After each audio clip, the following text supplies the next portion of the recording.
You're listening to the Dibbly Dobbly Podcast. Remember to like, share, comment, subscribe, and click the bell to make sure you get the latest episodes of the podcast.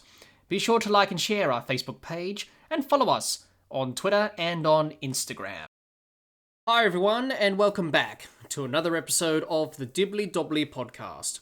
On today's episode of the podcast, we summarise Day 3 of the second Ashes Test between Australia and England from the Adelaide Oval. It's the Dibbly Dobbly Podcast, and let's get started. Let's have a look at the session-by-session breakdown of Day 3 of the second Ashes Test from the Adelaide Oval. In session number 1, saw Malan and Root bring up the 50 partnership for the third wicket, and Malan and Root brought up their half centuries. England at lunch were 2 for 140. In the second session, Australia were able to get the first breakthrough of the day. That was Root.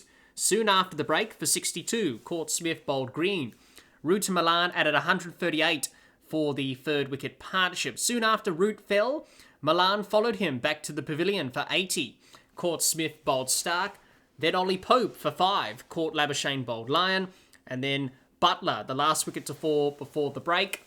He was gone for a duck. Caught Warner bowled Stark. England at tea was 6 for 197. In the final session of play, Chris Woakes was the first wicket to go after tea for 24, bowled Lyon, then Robinson for a duck, LBW to Lyon, then Stokes for 34, bowled green, and Stuart Broad was the last man dismissed for England for 9, caught head, bowled Stark.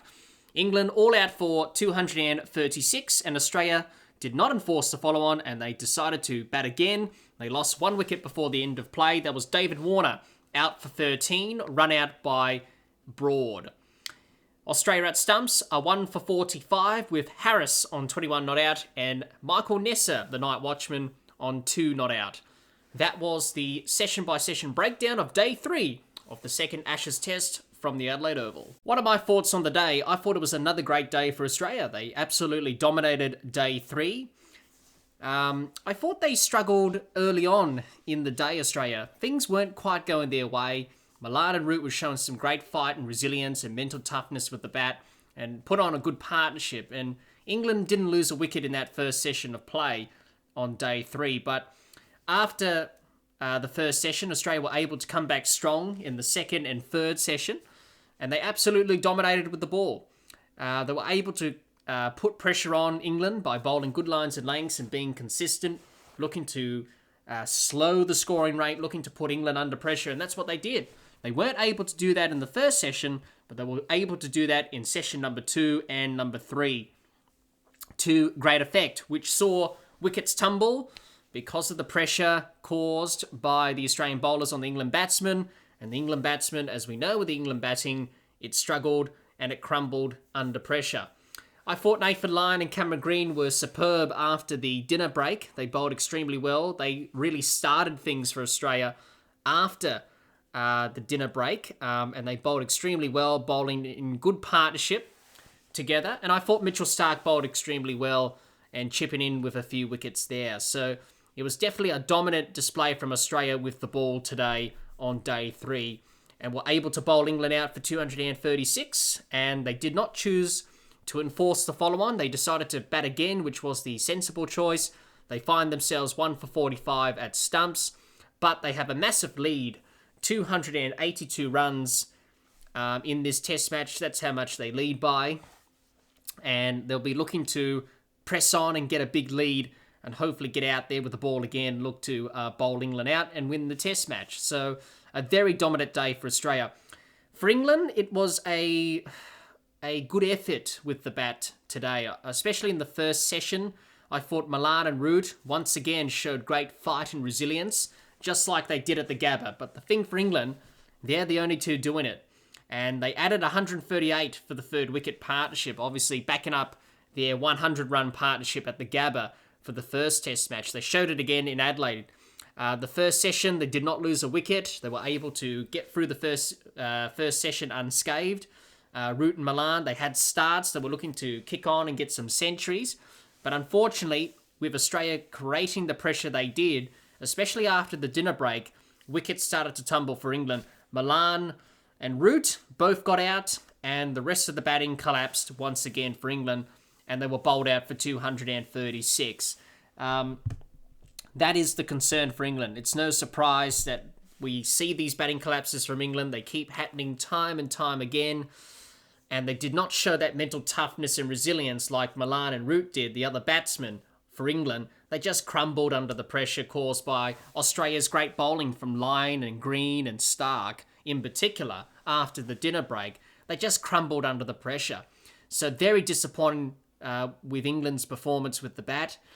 Just sums up their series, just sums up the test match for them. It hasn't gone right for them.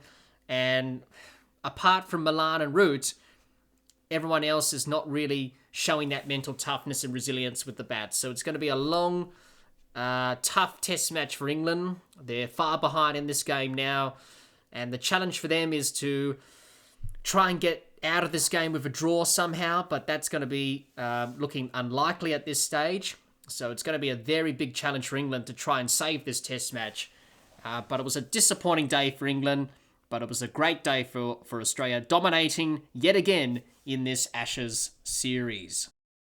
What can we expect from both teams headed into day 4? Well, for Australia, it's pretty simple.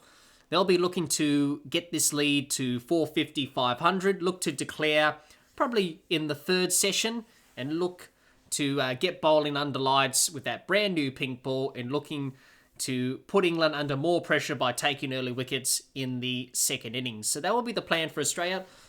To get the lead to 450, 500, that will be enough, and that will give them security in the game, knowing that we can't lose the game because we've set England a big total to chase down, and they'll be looking to bowl in that nighttime period with the brand new pink ball and looking to take a few English wickets before the end of play on day 4. So that's what Australia will be doing on day 4. That's the plan.